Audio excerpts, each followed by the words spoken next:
मैंने भोपाल से ही private engineering college से केमिकल इंजीनियरिंग किया है। और उस दौरान मुझे जब मैंने सोचना शुरुआत की कि क्या बनना है, कंटेम्पलेट किया कि एग्जैक्टली क्या करियर चाहती हूँ, तो लगा कि यार कहीं जो पुरानी ड्रीम थी, एक जो सपना था, वो अभी उसको सामने लाना चाहिए। फिर इस बारे में और पढ़ा और तब खान स्टडी ग्रुप भोपाल में सेंटर वहाँ पे जैसे शुरू हो गया था, तो मेरा जो फाउंडेशन कोर्स है मैंने वहाँ से किया। और इस एग्ज़ाम के बारे में जो चीज़ें मुझे 1-2 साल में समझ में आई हैं, वो कुछ चीज़ें मैं आपसे शेयर करना चाहती हूँ। सबसे पहली चीज़ जो पहले जय और रचना हम दोनों बोल चुके हैं कि कंसिस्टेंसी। आप अगर दिन में, कई बार हमसे सवाल पूछते हैं कि आप कितने घंटे पढ़ाई करते हैं, तो देखिए घंटे मैटर नहीं करते। कोई 17-18 घंटे हमें नहीं पढ़ना है, उतना हम पढ़ भी नहीं सकते। एक दिन पढ़ सकते हैं, दूसरे दिन नहीं पढ़ पाएंगे। 5 से 6 घंटे ही आपको देने हैं या उतने निकालने हैं, पर वो जो वक्त आप अपनी पढ़ाई को देते हो, वो कंसिस्टेंटली आपको रोज़ उतना ही अपने पढ़ाई को देना है। Consistency is the key, that is the first and the most important thing जो आपको ध्यान में रखनी है।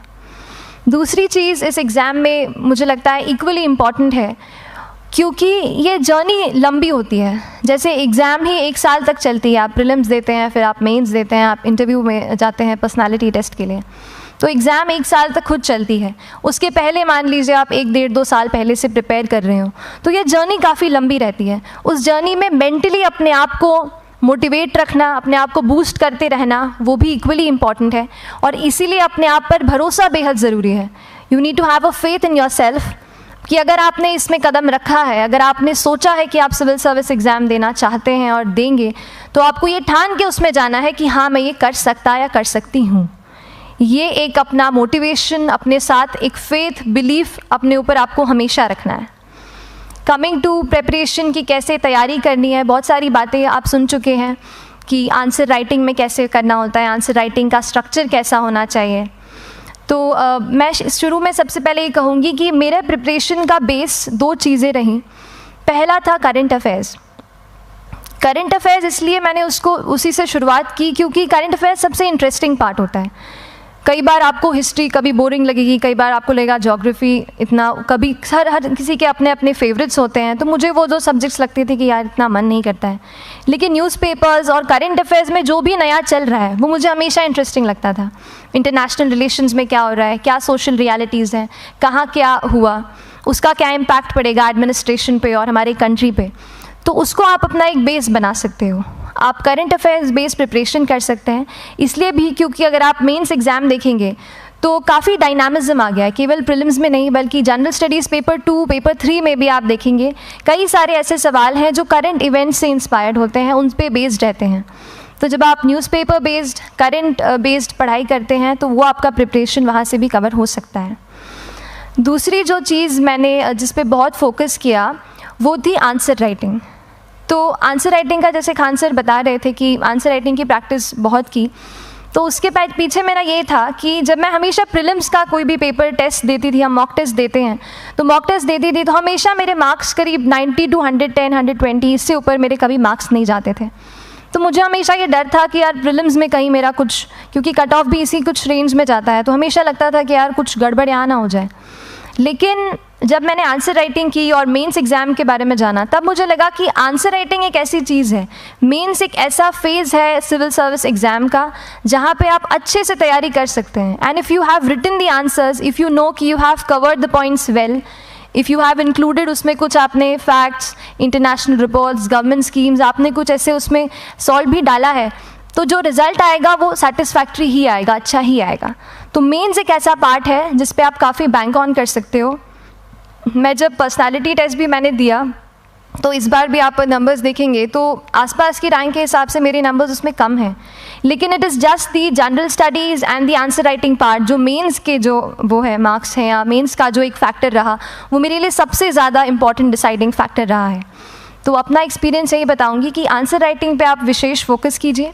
जैसा स्ट्रक्चर आपको बता ही चुके हैं कि इंट्रोडक्शन में कैसे आपको शॉर्ट रखना है, बॉडी एंड देन कंक्लूजन, उसमें छोटी चीज़ जैसे मैं अभी मेंशन कर रही थी, आप एक इंश्योर कीजिए कि देखिए जो भी एग्जामिनर आपकी कॉपी चेक कर रहे हैं वो दिन में 10, 15, 20 कॉपीज़ चेक कर रहे हैं, तो उन सब से आपको अलग कैसे आप अपनी कॉपी दिखा सकते हो, ये चीज़ आपका प्रेजेंटेशन और आप जिस तरीके से आंसर लिखते हो कंटेंट को, वो मैटर करेगा। आप इंश्योर कर सकते हैं कि आपके आंसर में कुछ फैक्ट्स, गवर्नमेंट की स्कीम्स, कुछ कमिटीज़ बैठती हैं, जैसे एक प्रिवेसी पे justice BN Shri Krishna committee की रिपोर्ट आई है, तो आप मान लीजिए आपको कोई प्रिवेसी पे सवाल आ गया तो आपने उन कमेटी का नाम कोट कर दिया। ऐसे बहुत सारी कमिटीज़ होती हैं। कुछ इंटरनेशनल रिपोर्ट्स आते हैं, वो आप इनके बारे में लिख सकते हैं। इंडिया का मैप आप बना सकते हैं। मैंने सीख लिया था कि 10-15 सेकेंड्स में कैसे जल्दी से मैप बनाना है और उस पर कैसे पॉइंट कुछ करना है, कुछ लोकेट करना है। तो ये कुछ ऐसी चीज़ें हैं जो आपके आंसर्स को एनरिच करेंगी और प्रेजेंटेबल बनाएंगी। तो इस तरीके से आंसर्स पे जैसे हम क्लास करते हैं, लेकिन उसके साथ साथ आपको ये कोशिश करनी है कि 1 से 2 आंसर पर डे आपको ज़रूर लिखने ही लिखने हैं, apart from the test series that you are doing. Answer writing से 2-3 चीज़ें होती हैं, ना केवल हमारी एक लिखने का हमें समझ आता है हम क्या लिखते हैं कैसा है, पर हमारा कॉम्प्रिहेंशन भी इम्प्रूव होता है। हमें कितना समझ में आया वो भी हमें खुद समझ आता है जब हम आंसर्स लिखते हैं। और इसीलिए आंसर राइटिंग पे आप फोकस कीजिए, 1 से 2 आंसर ज़रूर लिखिए। और आंसर राइटिंग के बाद the third pillar of my preparation जो काफ़ी इंपॉर्टेंट जिसने रोल प्ले किया, that was tests and test series and mocks. देखिए हम पढ़ रहे हैं यहाँ पर, I will also come to the point कि हम कैसे दिल्ली, भोपाल और इंदौर में प्रिपेयर करके बिना दिल्ली जाए हम कैसे कर सकते हैं। I will come to that point, पर उसके पहले टेस्ट की थोड़ी बात कर लेती हूँ कि टेस्ट देना क्यों ज़रूरी है। हम ये जो एग्ज़ाम दे रहे हैं सिविल सर्विस की, ये एक ऑल इंडिया लेवल एग्ज़ाम है and this cut throat competition.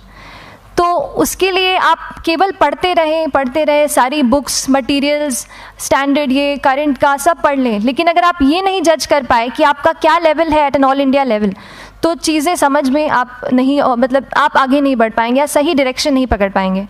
तो इसलिए आप टेस्ट से घबराइए मत। कई बार टेस्ट का इनर्शिया होता है, ऐसे लगता है कि जब तक पूरा सिलेबस कंप्लीट नहीं कर लूँ तब तक टेस्ट नहीं दूंगा, लेकिन सच में बात ये होती है कि जब तक हम GS के मतलब पेपर देने अंदर भी घुसते हैं ना, तब भी उस सेकंड पे लग रहा होता है कि कुछ छूट गया है हमारा। तो ये चीज़ होगी ही, इसीलिए ये मैं कभी मत सोचिए कि जब तक पूरा सिलेबस नहीं कर लूँ टेस्ट नहीं दूंगा। जैसे आपका एक थोड़ा बेस बन जाता है प्रिपरेशन का, आप टेस्ट दीजिए, चाहे वो प्रीलिम्स का MCQ का टेस्ट हो या मेंस का राइटिंग स्किल की प्रैक्टिस हो, टेस्ट पे आप फोकस कीजिए। उसके बाद टेस्ट केवल देने के लिए नहीं देना है, उसको एनालाइज भी अच्छे से करना है। When you get the answer hints, when you get the answer keys, analyse properly कि आपकी क्या गलती हुई है और उससे भी सीखने की कोशिश कीजिए कि क्या कुछ नया मुझे इस टेस्ट पेपर से या इस आंसर कॉपी से मिल सकता है। तो इस तरह से टेस्ट पे भी आप फोकस कीजिए।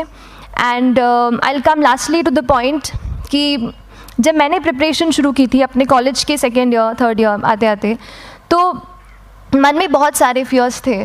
मैं भी एक नॉर्मल फैमिली से हूँ, मेरे फैमिली में किसी ने आज तक सिविल सर्विस का पेपर भी नहीं लिखा था, तो मन में बहुत सारे फियर्स थे, डाउट्स थे, क्या होगा, कैसे होगा। तो हो सकता है आपके मन में भी ऐसा हो। और हम जैसे यहाँ रहते हैं, हम सोचते हैं कि दिल्ली जाना तो सबसे ज़रूरी है, उसके बिना तो ये एग्ज़ाम हो ही नहीं सकती। तो उस पर मैं एक चीज़ बताना चाहूँगी कि जैसे KSG जैसे इंस्टीट्यूट हैं, जो फैकल्टी भी हमें वही मिलती है जो दिल्ली में पढ़ा रहे हैं, तो ये एक बहुत पॉजिटिव पॉइंट है कि क्वालिटी का कोई दिक्कत नहीं आएगी।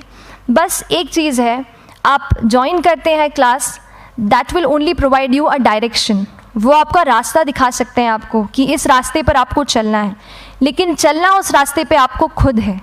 You have to work on your own. कभी ये मत सोचिए कि मैं वहाँ नहीं जा पा रहा हूँ तो नहीं हो सकता, यहाँ है, तो हम एक्सक्यूज़ेस बनाते हैं। कई बार चैलेंजेस आते हैं। तो मैंने कॉलेज के साथ प्रिपरेशन की, तो उसमें भी काफ़ी दिक्कत आती थी। कभी कभार कॉलेज की एग्ज़ाम होती थी तो इसमें मैं अपना उतना वक्त नहीं दे पाती थी। तो उस मोमेंट पे फिर प्लानिंग ने मुझे बहुत हेल्प किया कि हम किस तरीके से अपने कॉलेज के एग्ज़ाम के लिए प्लान कर लें। जैसे मैंने इंजीनियरिंग की है और मुझे पता है कि हम इंजीनियर्स 1 महीने से ज़्यादा पहले से पढ़ते नहीं हैं। पढ़ते हैं क्या? तो वो चीज़ आप ध्यान रख सकते हो, उसको अपना स्ट्रॉन्ग पॉइंट बना सकते हो। 1 से 1.5 महीना जब exam is approaching, I use to plan my entire syllabus का प्रिंट आउट निकाल के I use to make my notes. उस तरीके से उसको मैं उसको संभाल लेती थी।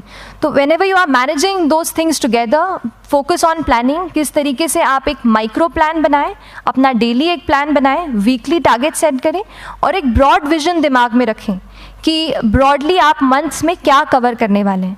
अगर आप प्लानिंग अच्छे से करते हैं तो ज़्यादातर पोर्शन आपका वहीं से कवर हो जाता है, और जब आप टारगेट्स बनाते हैं, उनको टिक करते हैं, तो एक सेंस ऑफ कंप्लीशन भी आपको मिलता है कि yes I am on the right path और मैं सही जा रहा हूँ या जा रही हूँ। तो इस तरीके से प्लानिंग पे भी इक्वली फोकस कीजिए।